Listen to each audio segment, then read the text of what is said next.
Hey there, welcome. Good morning, good afternoon. Powerful, great agents. It's Coach Bill Pipes coming at you from the Tom Ferry, Your Coach organization. Just so excited to have you back. You know what? Here we are again. Another 30 days has passed and we're back with an incredible interview from Real Success. Remember, Real Success, it's all about real agents, real strategies, and bringing you the success that they've had so that you can just simply duplicate it, turn around and do it yourself.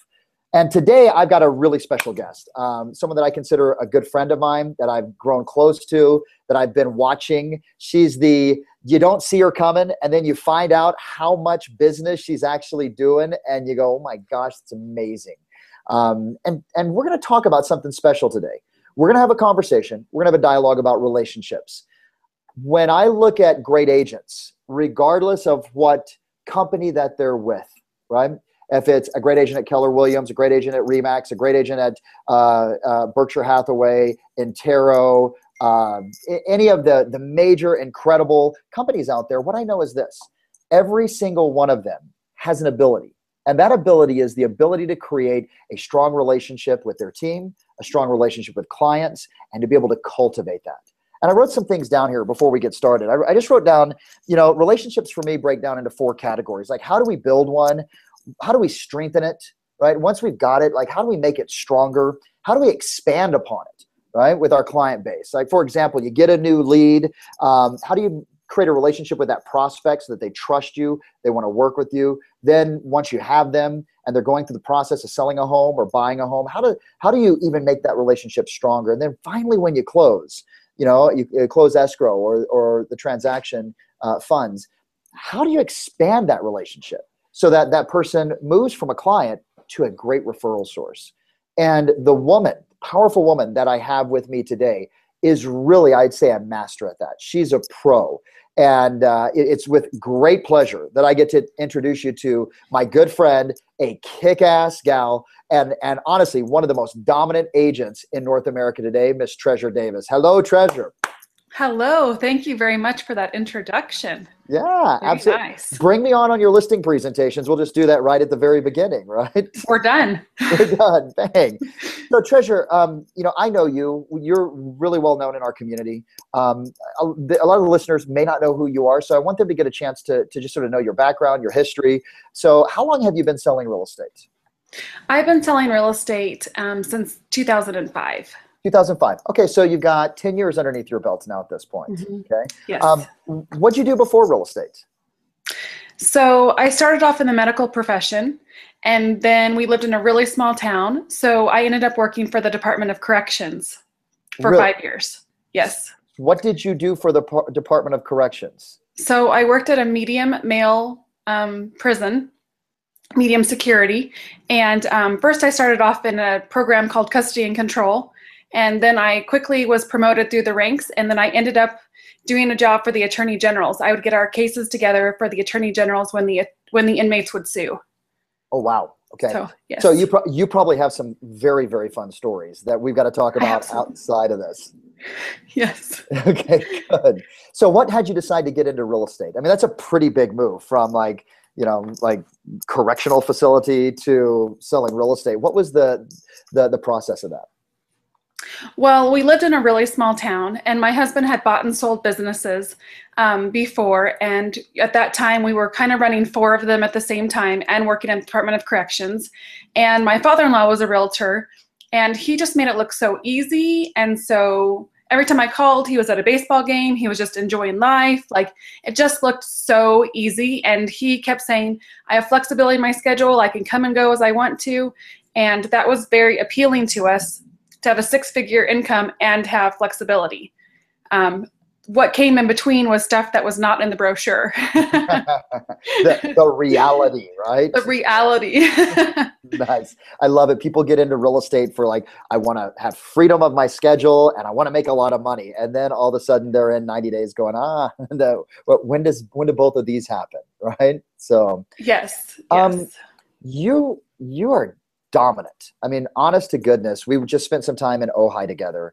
And I was talking to Sharon, one of our good friends, And Sharon told me like how many homes you and your team sold in the first quarter. Could you share with us how many homes you guys sold the first quarter of 2015? We are at 92 closed and pending right now. 92. That's Yes. phenomenal and Thank you. Thank you. incredible. So the growth for that, has it been exponential? Like, did you just hit like a point where it went straight up, or has it been gradual for you and your team? I would definitely say it's been gradual. I started off in 2000, I would say 12, no, 2013 at 41 deals, 2013 at 81 deals, 2014 at 126 deals closed. And this year, our goal was 150. With us having 92 closed and pending, we've upped that to 200 for the year is our goal to hit.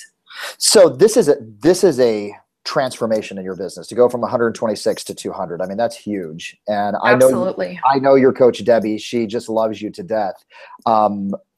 What has been the big breakthrough? I know this is off topic, but I've got to touch on this. What's been the big breakthrough that's had you guys go from 126 to 200 to almost at what you did last year? You guys will be at by the midway point for the year. What's been the key thing that's had that growth take place? You know, I think a lot of it is when I was at a conference and Sharon said, "Winter is my time and I am a gladiator." That really struck in because being from Colorado, it was winter and things are frozen. Our lockboxes are frozen. It's hard to get around. You know, we have snow and ice everywhere. And that really resonated with me. And so when other people were going home, we were in our offices working hard. We were doing things that when people wanted to be home, we were there doing the hard work. So doing that winter is our time really set us off for a tremendous first quarter. And plus being accountable to our coach, doing what our coach told us to do, and being involved in the Team Plus coaching has really elevated our business to places we couldn't have even dreamed of being. Phenomenal. So what are some of those hard things? What are, like you said, you came home, I mean, because you guys have probably a little bit of a seasonal market like I do in Salt Lake City, right? I mean, winter, it does slow down a little bit, right? And then the spring market just booms. So what were those tough things that you guys were doing when everyone else was stopping? You said you were pushing through. What were you guys doing? Well, we just sat down as a team and we said, you know, the holidays are 2 days. They're Thanksgiving Day and Christmas Day. Every other day we're working because people are home. We know that people are with their families getting ready for Thanksgiving. And when they're home, it's the perfect time to get a hold of them and call them and talk to them about their plans. Because as their families are there, they're sharing their plans with their families. So why not share them with us as well? Nice. So you guys, you know what I love? Seriously, Treasure, and I say this a lot. I go, I love this, but I really love this. I love work ethic. And I love that you don't have to spend a lot of money to sweat equity your competition out of business. You know what I mean? Like doing the things that other people aren't willing to do, right, is going to, you gain so much market share without having to spend a lot of money. And that's sounds like what you guys did, right? You just outworked everyone. We outworked everybody. We followed up and we always do what we say we're going to do. And I think it really pays off. So how large is your team? I mean, obviously someone's listening to this and they're going, 94, is that just her? Does she have a life? Like, how big is your team? So I have a business manager. I have 3 buyer agents. I have a client care manager. I have a transaction coordinator. And right now we're in the middle of interviewing for 2 ISAs. You guys are doing all this business with 3 buyer's agents? Yes. That's phenomenal. You know, and one just got licensed last week. Okay. So being part of your team sounds like a pretty cool thing. And I see the pictures and I've read all the reviews and I want to like move into this whole dialogue about relationships. And let's just start. I don't know. I'm gonna leave it up to you. Do you want to talk about how you create relationships with strong relationships with your clients, or would you rather go to the team first? Which one would you want to talk about first? Whatever sounds good to you. Either one.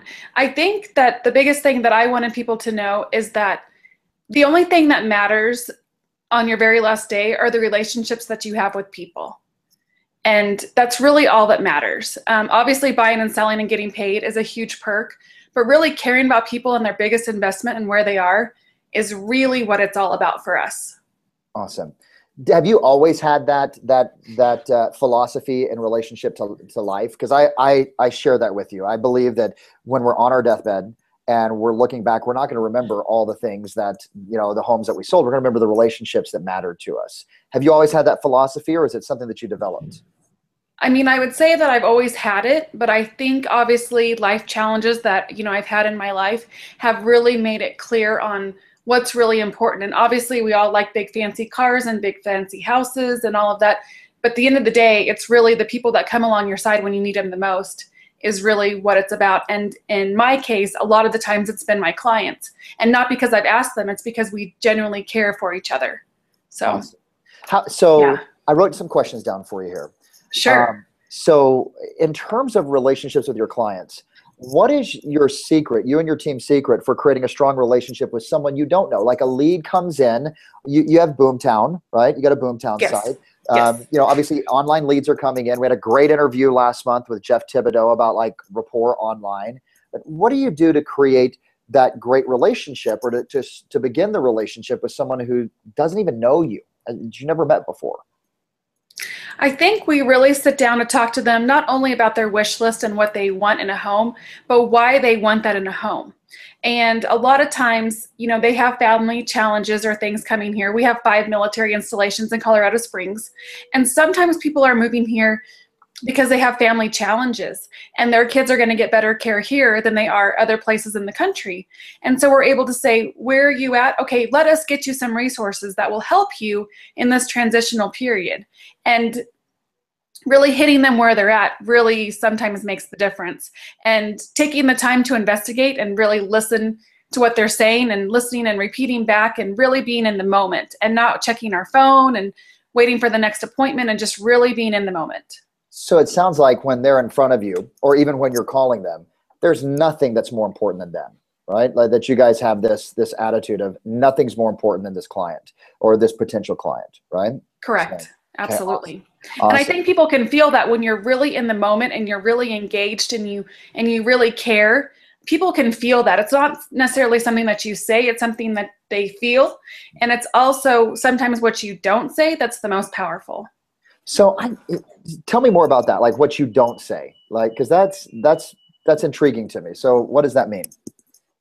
It means a lot of the times, like just following up, not even sending emails, but just being there in the moment. Like when their kids are there and their kids are being unruly, like getting down on the floor with them and just being in the moment for a minute, like just stopping the business for a minute and just being in the moment and letting them know like, it's okay. Like this is stressful. It's a big change. It's a big move, but we're going to get through this together because we're a team.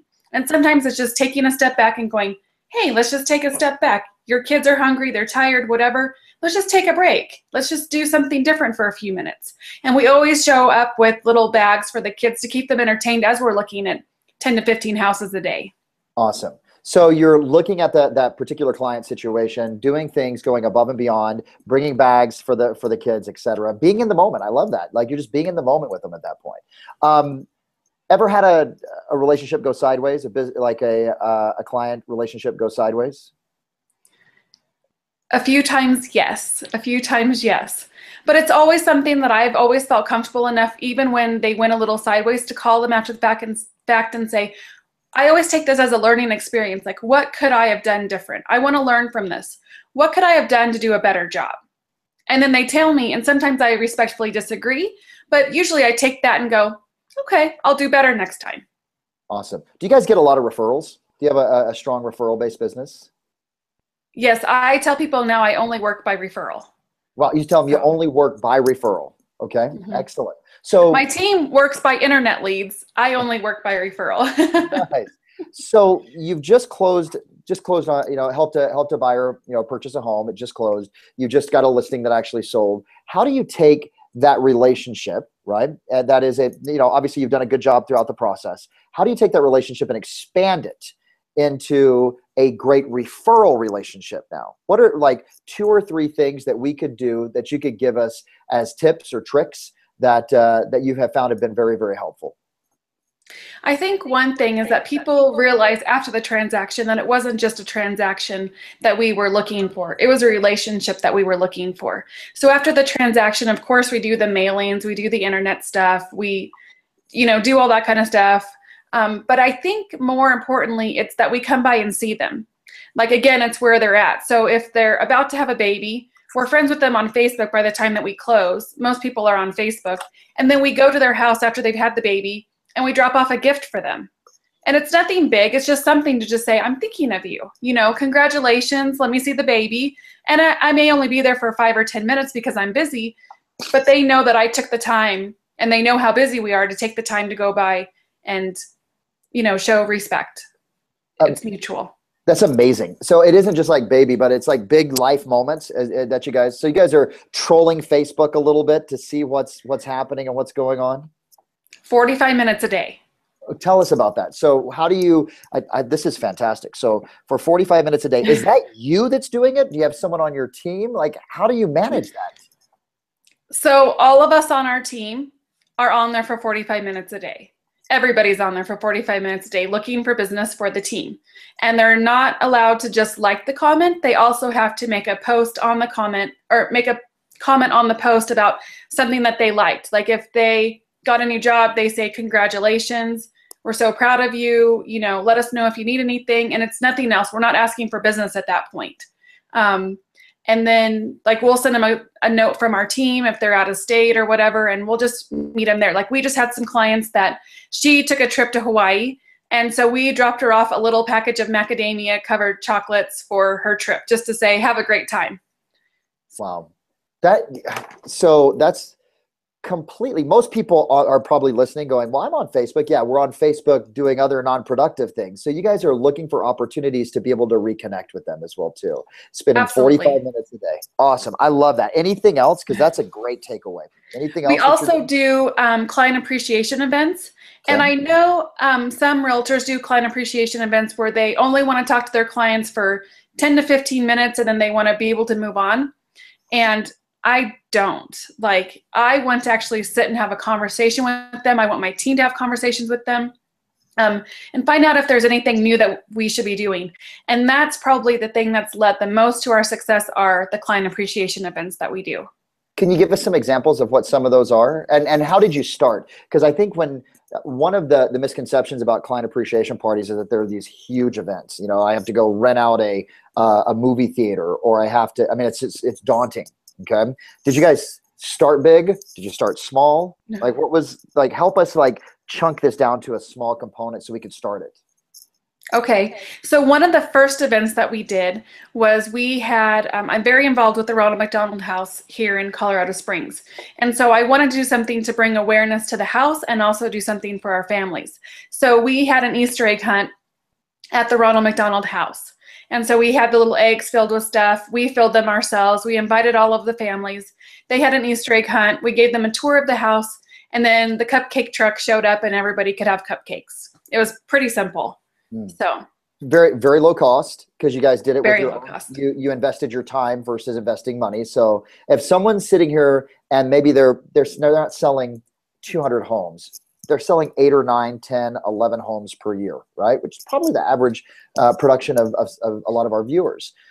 So could I start at just something really small? Like, any recommendations on that? I would do a pop buy. When I very first got started, I would do pop buys, and I would make my clients cookies because I love to do it. And then I would drop by their house and deliver cookies.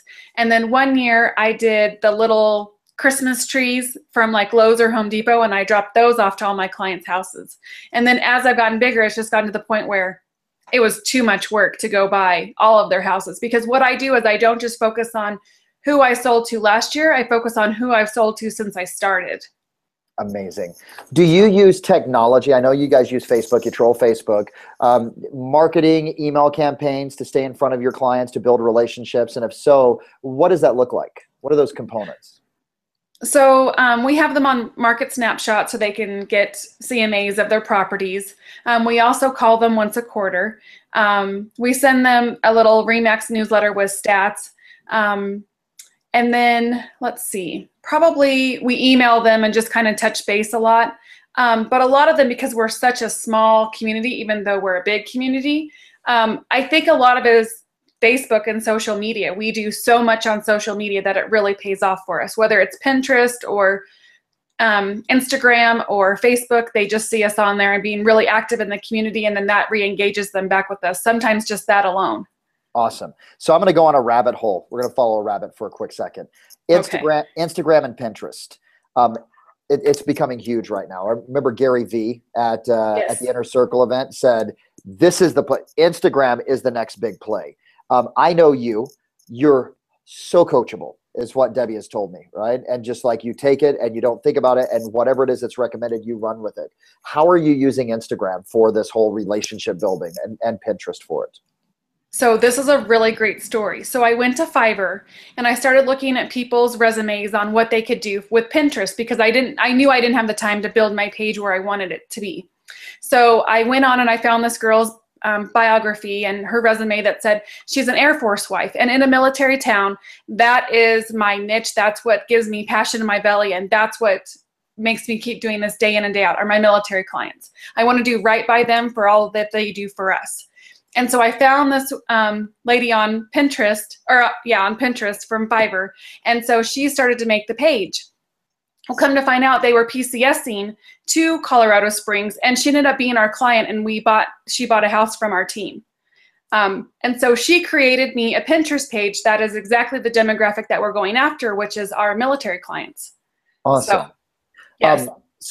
Great story. That's an amazing story. Like, found her on Fiverr. By the way, those of you that don't know, Fiverr, it's FIVERR.com, FIVERR.com. It's a fantastic site that gives you the ability to basically hire a marketing, someone that can put together your marketing, direct mail pieces, can actually help out online, can work your social media, and they do it for $5. And they're just looking to build their resume. And there's good quality individuals in there, right, Treasure? I mean, great. Oh, absolutely. Okay, let's switch over. Let's start talking about team here, okay? So your team has said they would lay down their lives for you. That's like a direct quote. How in the world do you create that? Because there's so many people out there who are building teams, and it's like a revolving door. Like, here, in comes one, out goes the other. In comes one, out goes the other. What do you do to create that relationship with your team? Well, I think a lot of people that actually know me, they know that I'm pretty quiet. I kind of sit back and observe quite a bit, and I kind of get the feel for the dynamic in the room and who does what, and who's a player in the room, who does a lot of business. And so when I first got into real estate, I watched a lot of people that were really, really successful, and I watched how they handled their teams. And I swore that the minute that I ever had success, I would never let it go to my head, and that I would never treat people like they worked for me. They work with me. And I would always treat people the way that I would want to be treated if I was on a team. And I think that I've just really maintained that, because it's something that I really believe in my gut. Like, I treat them the way that they want to be treated. And because most of us are working moms, if their kids are sick, they're off. There's just no question about it. So if you value their families and you value them as people, they're going to value you right back. How tough is it to become part of your team? Like, how many filters are there to actually get the privilege of being in this culture? There are a lot. So first, they have to meet with my client care manager, and she has to interview them. And if she does not think that they're a good fit, and she's very direct and to the point in what I want, she's my gatekeeper. So if she doesn't feel like they're a good fit, they're done. If they pass by that group, then they go to my buyer's agents, who love everybody. They're just great buyer's agents. They just truly love everybody. And then once they're past that, then we have a team meeting so that we interview them again. And then they also have a meeting with my broker, because he interviews everybody before I bring them on. And then he gives me feedback on if I'm making a hire because of the person, or if I'm making a hire because of the job. So, and of course I've done it the other way. Everybody has, but I really feel like I've taken the time to learn from my mistakes, and obviously talk to my coach, so that I don't keep making the same mistakes over and over and over again. What is the biggest mistake you've made in building your team, and what can we do to avoid it? So the biggest mistake I probably made in my team is hiring someone that was my number one referrer, and one of my past clients, and one of my best friends. Oh, wow. And so how did that work out? Well, not very well. I can imagine. So what'd you learn from that? Well. Yeah, I learned from that, I hired for the person. I hired her because I loved her, I respected her, and I thought she'd be a good fit. And although she's a great person and we're still friends, it wasn't right for the team aspect. And what I needed her to do, she couldn't do. Like, I'm very upfront with people and say, you have to be able to roll with the punches, because your job description is probably going to change 3 times. You know, you just have to be able to roll with as we change and develop and grow. And if you're not willing to learn, and you're not willing to grow, and you're not willing to listen to what the coach says or what the coaching says, then you're not for our team. So Wow. And we have people that call us every day to be on our team. Really? So it's like Yes. people are jockeying to be part of your team. And I mean, it's incredible. So I got 3 things. Number 1, never treat people like you saw some of these other top producers treating them, like a little bit of disrespect, whatever. You use what I call the platinum rule, which is you don't treat people the way you want to be treated. You treat people the way that they want to be treated, right? So I love that. Absolutely. As number 1. Number 2 is I mean, it's probably easier to become the president of the United States than to get on your team. I mean, with all of these filters, fantastic. But I think that by the time someone finally gets through all of those filters, they probably feel privileged to be part of this, right? Yes, and they know, and I think that gives the team a lot of empowerment, because they know if they don't like them, they're not coming on. Amazing. So it's a family and it's a team, and we're in it together. And you're building the culture together. That's what it sounds Absolutely. like. You're totally building the culture together, because they got buy-in, because they have their word matters. So how do you maintain, obviously getting the right people in, your mindset about the team and the relationships? How do you create or continue to build strong relationships inside of your team between the individuals and yourself? So what I really love about my team is that they're a little bit organic. One of my buyer's agents, her name is Leanne. She just had a baby. And our team dynamic is so transparent with each other that they were able to talk to each other. Both my buyer's agents talked to each other, and she said, I'm going on maternity leave. Here's my entire database of everything I'm working on. You work them, and anything you close, we'll split. And when I come back, I'll take it back and we'll go from there. And just that level of being able to collaborate and work together was really priceless, and gave everybody a lot of empowerment to know that there's no secrets, everything's out front. But one thing that we do is, as hard as we work, we play just as hard. And this January, we just enjoyed a trip with our husbands to Mexico, all expenses paid, all inclusive, so that we could just be friends. As a husband, it's always nice when we're included in those things, right? So the girls' trip to Mexico, that's awesome. Well, and it is a family. It really feels like a whole family vibe that you guys have created. Amazing, Treasure. I'm in. So I always ask this at the end of every single one of our interviews, and it's about mindset, because we've had you on stage. We've had great agents up on stage, and I just see this component of mindset as such a critical part. What is your morning routine like? I'm so glad you asked that question. I have a morning check-in with my team at 8:30, and we check in with each other every single day. We go over what our success was for the day before. We go over what our goal is for the day. We go over our affirmations. We go over scripts, and we go over what we're thankful for as a team every single day. So my morning routine starts much earlier. Obviously, I work out, I journal, I have some meditation time. I have some prayer time. I get my kids off to school. I write, my affirmations, and then I do my morning check-in with my team. We power hour, and then we go on appointments. Power hour meaning everybody prospects? Everybody at the same time. Is that is that an option, or is it if I'm on your team, you prospect? Yes. I love it. You prospect for at least an hour in the morning. If you don't have an appointment in the afternoon, you do another power hour, at least one. At least one. Do you remember watching the Tim Smith interview? And I asked him, I said, do you prospect 5 days a week, bro? And he leaned back and goes, no. He goes, I do it 6 days a week. I'm finding that great marketing, whatever, and I love Zillow. Don't get me wrong. I mean, I love Zillow. I love Boomtown. I love all the great, incredible components.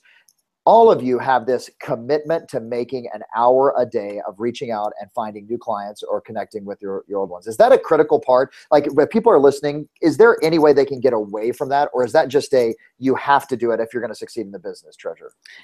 If you do nothing else, at least do that. At least do that. I love it. You've been through a lot.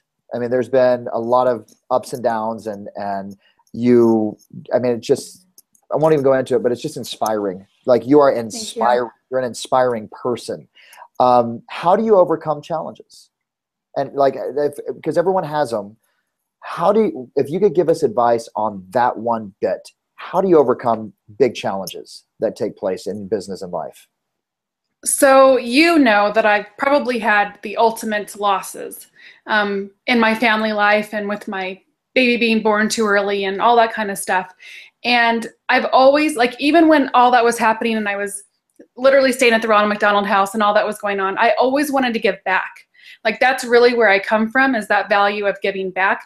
And I feel like when I give to others, it makes me feel better. So that always just is just how I get through the day, is I'm like, what can I do for someone else? What can I do to brighten their day? What can I do to make someone else feel better about themselves? And that's just how I've gotten through everything. I mean, obviously prayer, but a lot of it is just being in the moment, giving myself the moment if I need it to be upset, but then going, okay, that's over. Tomorrow's another day. Let's move forward. What are we going to do?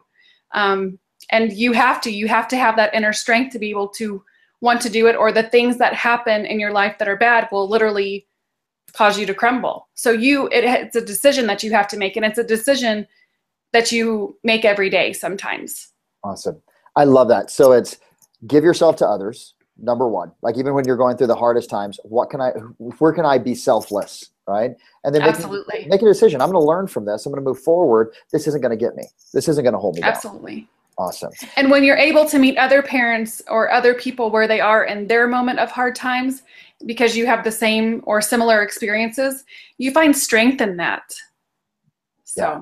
Awesome. Awesome. Okay. So I mean, we could talk for another hour. I really, little do people know there's a hailstorm going on outside your house right now. I mean, you had to run into what she had to go through to even be on this is incredible. So I'm grateful. Hail, thunder, lightning. Parting shot for these guys. If you could leave them with one thing, what would it be?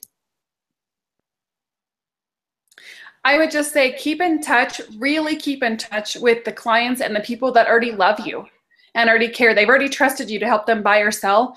Stay in contact with them and do a good job.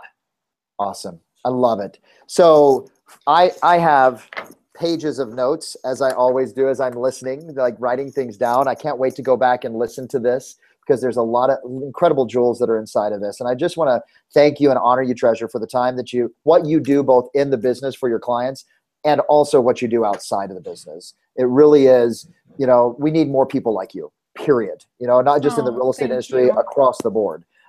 So guys, be sure, listen to this a couple of times, because there's more. Normally we promise you 3 things to walk away and go implement. There's like 7 or 8, 9 things that I would recommend that you go and take action with.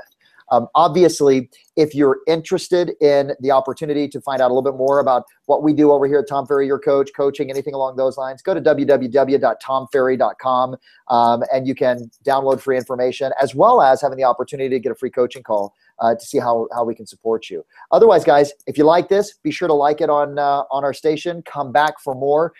Again, Treasure, thank you. And I appreciate all of you listeners. We look forward to having you in another month. By the way, Treasure, if they want to get a hold of you for wonderful referrals in Colorado Springs, how would they reach you? They can email me at homes@treasuredavis.com or call my cell 719-201-6778. Awesome. Thanks again. Thank you so much for the opportunity. You're the bomb. Okay, guys. Thanks again. Have a fantastic 30 days. I can't wait to talk to you guys on our next interview, and go back and listen to this. Have a great, great month. Thanks again, guys. Bye-bye.